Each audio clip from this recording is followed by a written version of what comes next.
Hey everybody, this is Jasmine Banks, and as you know, I had a ton of surgery this past year, and during my recovery period, I've been watching a bit more TV than I would like, and seeing all sorts of stuff in the news.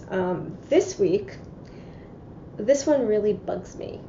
I've done a lot of casting over the years, and to hear that Joseph Fiennes is going to play Michael Jackson, the first thing you think is, oh, this is one of those jokes, like the death hoaxes. Well, this is the casting hoax. Apparently not, because he commented on how he felt about it at first. He's going to look at it as a challenge and blah, blah, blah, blah. Oh, God. I'm hoping this is a publicity stunt and that they're actually going to cast a black man in the role, because it is offensive, Let me give this as a different example. If you had a woman, a character who's a woman, and you have a guy play that role, and it's supposed to be a serious role, it's not sketch comedy, no, you wouldn't do that. Why would you do it? So why would you take a white person, paint them up to look like a black person, and have them play a black person? And I'm not saying the Amos and Andy show was something we want to bring back, or was good, or, it was offensive. But the one actor was a white guy playing a black guy, because those were the rules. Just like all the Native Americans were Italian and Jewish guys in brownface. Charlie Chan was not an Asian man. It's not like he was a Chinese guy played by a Japanese actor. No, he was a white guy.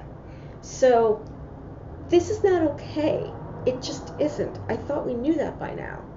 And then I hear people say to me, oh, but Michael Jackson was so white because of the vitiligo, so you can't have a black man play him. Why not? He's a black man that got vitiligo, so do some makeup. What's the problem? Seriously, And then on top of it, Michael Jackson has a very specific look. He's an icon. He has a certain look. You're going to make the film laughable if you don't get that right. And he has a lot of very dedicated fans that are not going to be happy. There are so many Michael Jackson impersonators that have had tons of plastic surgery to look like him. So you won't run into the problem with the little tiny nose that he ended up having from all the rhinoplasties. There are guys out there that look like him. Audition them. See if they have his essence and that they can act. And just start from there.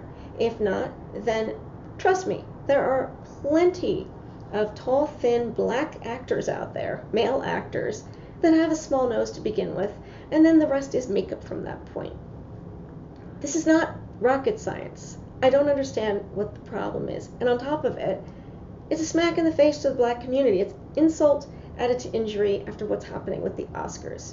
Like when you see films like Straight Outta Compton, and the white writers are the ones that are nominated for the awards, and not anybody black in the film, especially with what the film is about, something's wrong there. I don't know if it's just a lack of common sense. Is it deliberate insensitivity?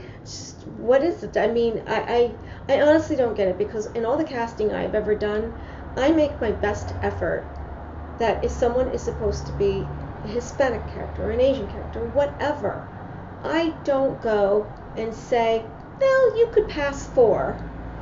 I really make my best effort. And when it's been my projects, if I can't find someone to play the part and have the essence of that person, then yeah, you have to switch it to, well, this person is from a different background then. Because I'm not going to do brown face, I'm not going to do yellow face, I'm not going to do black face in my films. I'm not going to. It doesn't feel good, and it morally, it just bothers me.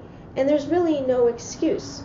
And if you're not like a big Hollywood studio and you don't have lots of money, yeah, sometimes you have to give up the dream of that a character comes from a certain background because you just couldn't on your budget and so find the right actor from that ethnic background. Okay, fine, that happens. But this is a film company that has lots of money. They can find a guy to play Michael Jackson who is a black guy and fits him visually, that has his eyes, that it's just there's no excuse. And as a filmmaker, it just disturbs me because I know that there's no excuse. I know what they can do to make this person look like Michael Jackson. And okay, if it's not a star, fine, whatever. Make everybody else, cast from celebrities for the other characters. But for Michael Jackson, you got to get that look right. The acting, he has to get the essence, and the visuals they have to look like him. Otherwise, don't bother, because it's not going to be a good film. It's going to take everyone out of the scene constantly. Like when I've seen the Marilyn Monroe films where it just doesn't look like her, it bugs me and I can't get into it. And I don't appreciate their efforts. I feel like they were lazy, because they didn't care enough about Marilyn to get someone who looks as close as possible to her. And when you want fans of these people to come and see this film, because that is part of your audience, you're disrespecting them and you're disrespecting the person, whether it's Michael Jackson, Marilyn Monroe, Frank Sinatra, whoever it is. You're disrespecting that person by not making your best effort to find someone who can bring them to life again in that film. So those are my thoughts on it, and I'm going to be most curious to see the outcome. If this is just a publicity stunt, is it stupidity? What is it? Let me know what you think.